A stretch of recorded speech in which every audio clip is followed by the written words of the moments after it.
This is Mike Zimmer, head coach for the Minnesota Vikings. How you doing, Coach Zimmer? Good, Paul. How are you? Welcome. Good. My friend Paul Hey, Paul. Charchian, producer Joe Nelson over here.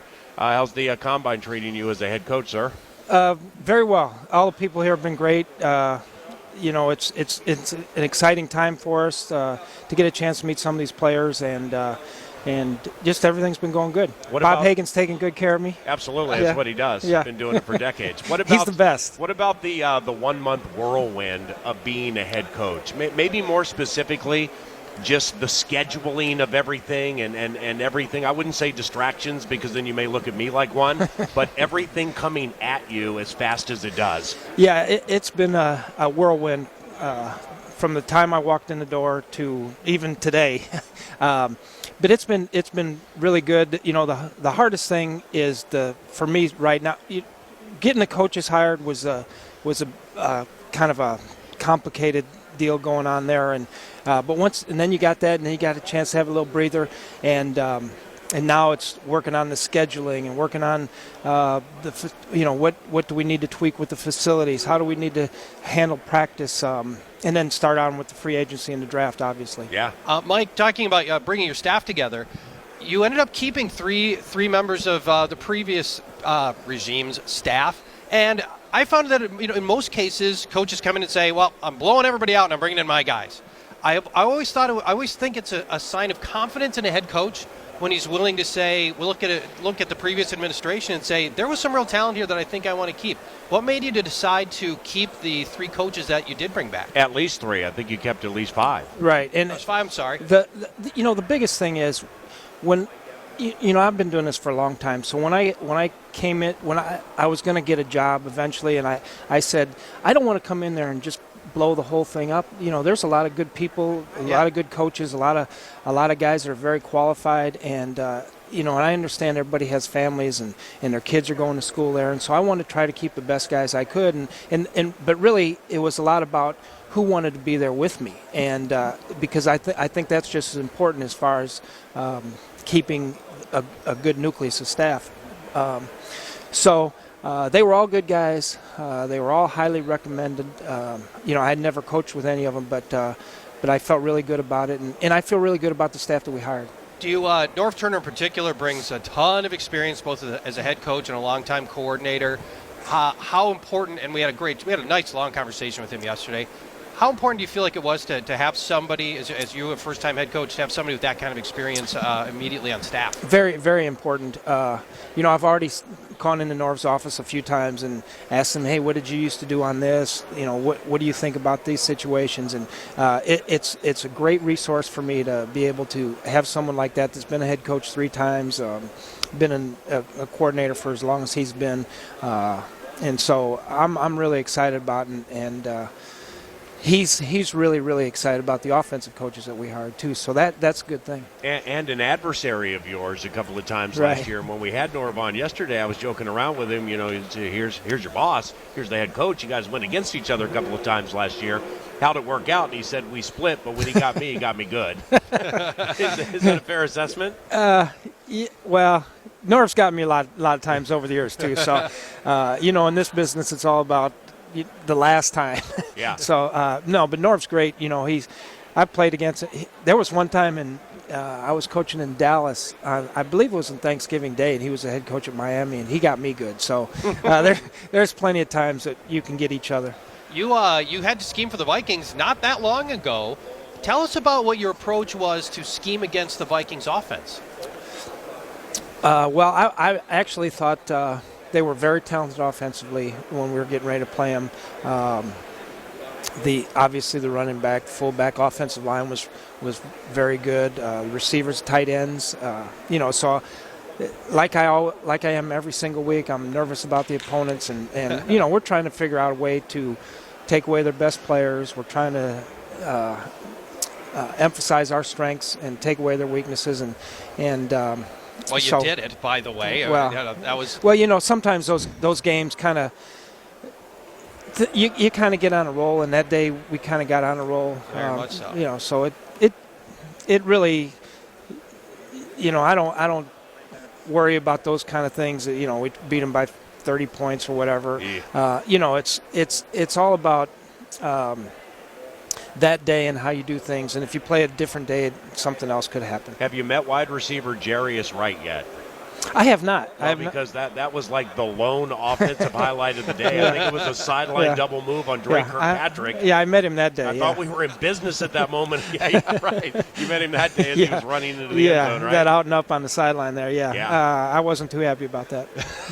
Hey, Mike, with everything that's gone on with your schedule, I mean, seriously, from getting the job, hiring the staff, getting the facility squared away, going to the Arctic Blast, coming to the Combine, working with the general manager on free agency, how much chance have you had to really get in to the minutia of what the Vikings did last year from a personnel standpoint to figure out what you like and what you don't like?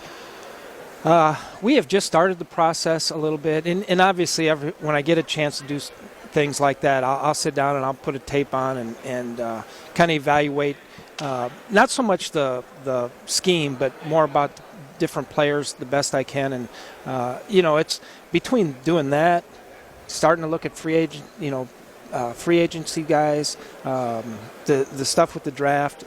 There hasn't been a lot of time, but I have a vision of what I want this team to look like. I have a vision of how I want us to play, what kind of guys I want on this football team, and so I think as long as we keep working toward that spot, and Rick has the same vision, Rick Spielman has the same vision, which is very important, and that was part of the process when we were meeting for the interviews, us being both on the same page. But that's really what I'm trying to figure out now is how does this guy fit into my vision of the football team. Let's talk about that vision and Adrian Peterson quickly. We're going to take a quick pause from the NFL Scouting Combine at Lucas Oil Stadium in Indianapolis. Minnesota Vikings head coach Mike Zimmer is with us with Paul Charchi, and I'm Paul Allen. You're listening to The Fan. Mike, you mentioned vision, and it would be unfair to pin you down on what your overall vision is with what you have now, because you don't know what you have now. I mean, from the guys on this team now that may not be here next year to free agency through the draft and everything. But just philosophically speaking, what is that vision for you for the 2014 Minnesota Vikings? Well, in general, Paul, I want to have a smart football team. I want to have a football team that's very passionate, a football team that is great competitors, that represent us on the field, represent us off the field the correct way. That's the start of the vision as far as, the schematic things, like you said, will change a little bit by the pieces that we get. But at some point in time, I hope what it looks like is what I have in my mind. This year, it's hard to say yet because I haven't been on the field with any of the players. I've talked to several of them, but until I get out in the field, and my job really is to win football games. And one of the things I learned from my dad when he was coaching high school football was each year they have different players, and they went from the run and shoot to the wishbone to the I formation, and it didn't matter who the guys were. It mattered how many games they won. Yeah. And for me, that's the same thing. That's the thing I keep thinking about. Everybody says, well, you don't have this or you don't have this, but that's not what I think about. What I think about is, okay, how do we win with what we have? And so to me, that's really what coaching is. It's what we're trying to do with everything, and then hopefully we'll get the pieces that is all in the right place, and then I'll say, all right, someday I'll say, this is what I had in mind here. This is a very necessary part of the process, obviously, and you did it as defensive coordinator most recently with Cincinnati. But I'm getting the feeling what really energizes you and excites you right now, as mundane as it may seem to some, is mandatory minicamp. I mean, first of all, you got rookie camp, you get everybody in there, but you got to raise them through the process. Then you have organized team activities. Generally speaking, the Vikings have a pretty good turnout for that, despite it not being mandatory. But then mandatory minicamp, when everybody's here, it's beautiful outside. You're at Winter Park, out on the fields. That really excites you, doesn't it? It really does excite me. The first day we start the off-season program is going to excite me. The interaction with the players, the getting to know them, to find out how they like to work, what kind of guys they are, how they like to compete. And then when I see them on the field for the first time, that's really, because now I'm going to start more of the evaluation process. It's one thing to do a drill and know how to do the drill, but it's also something about taking coaching and okay, I'm asking you to do it this way. Can you do it that way? Can you do these things in a certain way? And then seeing guys, the way they interact with one another. All those things excite me. And always about being on the field. That's the most important. We can put up schemes and all the different things and watch tape and talk about, this is great. But if the players can't do it, it doesn't matter how smart I am. Mike Zimmer is the head coach of the Minnesota Vikings. Mike, I've repeatedly now heard you say you want to build a team that fits the abilities of the players that you've got. You kind of talk to me about balancing that versus sort of a Mike Zimmer scheme, especially defensively. What you know works versus trying to adapt to the strengths of your players. Well, one of the things philosophically, one of the things that I do understand when I was in Dallas and Parcells became the head coach. For 2 years, he ran the 4-3 defense, and we were actually number one in the league one of the years. But the next year, we switched to a 3-4 because that was his vision, and then he was able to get his kind of guys in there that he wanted to do. I understand that it doesn't really matter as long as everybody's on the same page. For me, I want us to be, and again, it doesn't really matter if it's a 3-4 or the 4-3. I want to be an aggressive defense. I want to be an aggressive football team. I want to be, like I said before, the character things, the guys being passionate, playing real hard, making it fun for the fans. When I was in Cincinnati, you don't know how many people came up and said, man, you guys are fun to watch on defense.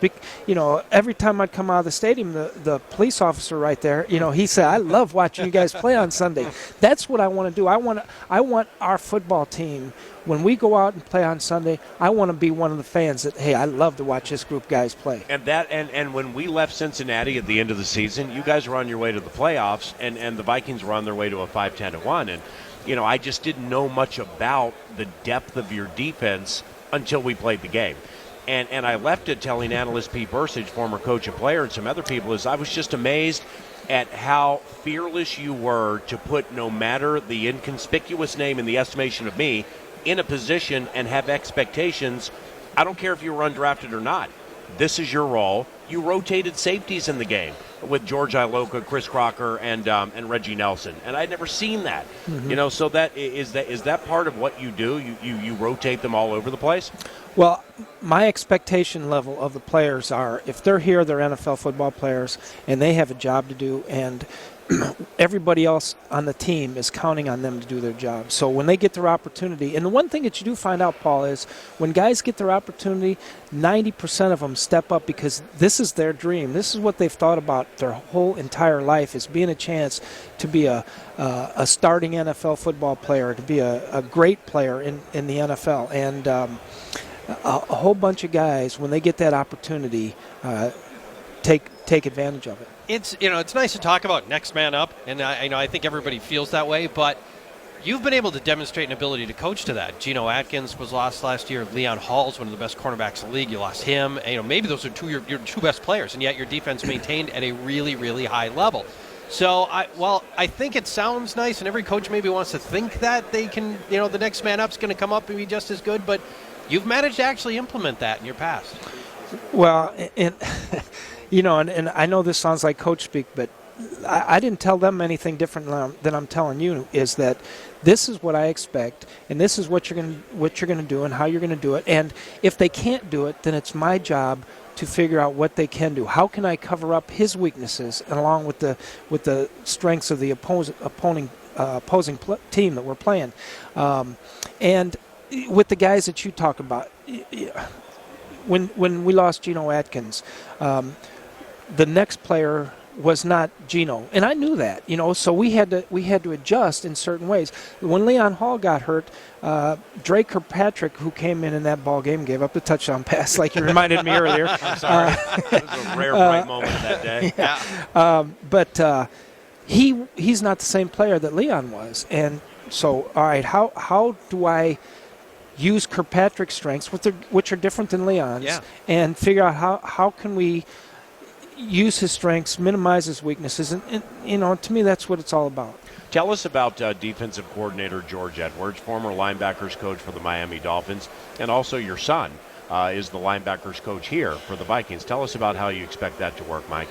Well, it's really amazing. All the guys that are around Adam, my son, they tell me how impressed they are with how smart he is. The players, the defensive backs that he was working with last year, tell me how great he was. He's a lot smarter than I ever was. But those PowerPoints and all those fancy things, man, he's got those things down. And he's on Twitter. You're not. I don't know if he's on Twitter, and I know I'm not.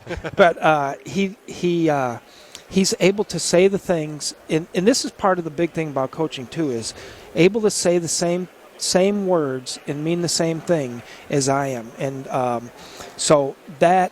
Plus, I've been with George before. We've had a lot of the same terminology. My secondary coach when I was with Cincinnati went to Miami, and he was the defensive coordinator and used basically the same scheme that we use. So George has a very good hold on everything as far as that. And obviously I'm going to be very involved with it too. And to that, Mike, kind of like Sean Payton in New Orleans with him calling the offense during the game, Mike McCarthy in Green Bay, and so on. Do you expect to call the defense during the games, or is it too early to figure that out? It is early to figure out. Paul, one of the things I think that I've always done is I've been pretty good on game day as far as calling a game. And I'm going to see how that goes. And that's why for me the preseason games are going to be very important because I get a chance to practice the things that I haven't practiced before. I get to see all the different things that happen. In both sides of the ball, the special teams, calling the game, the penalties, talking to the officials, all the different things the situations that come up. So those things are going to be important for me, and I'm going to try to work through those things. But in my mind, I have a plan of what I hope it goes, and then and I also, like I said, I think I know some of my strengths, and if that's the best thing I can do, then I'll call him on Sundays. Mike Zimmer, coach of the Minnesota Vikings from the Indianapolis Scouting Combine at Lucas Oil Stadium. Couple of quickies to close. Charge? Number one, what is your top defensive priority for this team? You had a chance to look at the tape. What's the top priority on defense for this squad? Well, Paul, I think when you finish 31st and you give up the most points in the NFL.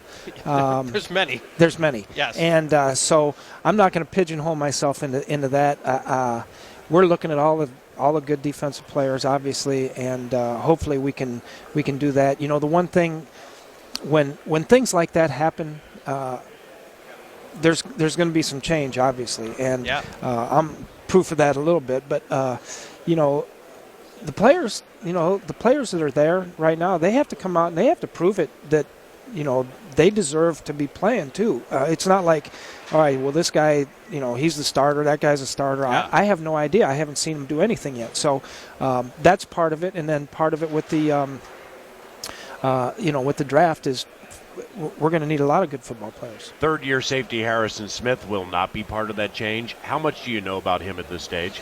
I've talked about him a little bit. I've watched him. Obviously I watched him when he was here at the Combine. But he's another guy, until I can really see what, in my mind, what he can do, what I perceive are strengths and what I perceive are weaknesses, then I really don't know. With veteran Matt Castle voiding his contract a couple of Fridays ago, Christian Ponder on roster, free agency and the draft ahead of you. Obviously, without sharing the company plan, what are your views on that very important spot right now? My views are that we need a quarterback. And whether it's Matt Castle, Ponder, someone here in the draft, someone on another team that we trade for, but obviously it's an extremely important position. And but going back kind of what I was saying before, it's my job to figure out how to win with whoever that quarterback is. Right. And hopefully we get the guy that is perfect and all that, but in a real world it may not happen right away, and so we just have to keep plugging away, and we have to have different strengths and work together as a football team. Through all your years as a defensive coordinator, Mike, specifically recently, whether it's going against Phillip Rivers in the postseason, Ben Roethlisberger, Brandon Weeden, whomever, is there a certain kind of quarterback against whom you scheme where you're always impressed? You know, this guy, this type of guy, is always the toughest to stop.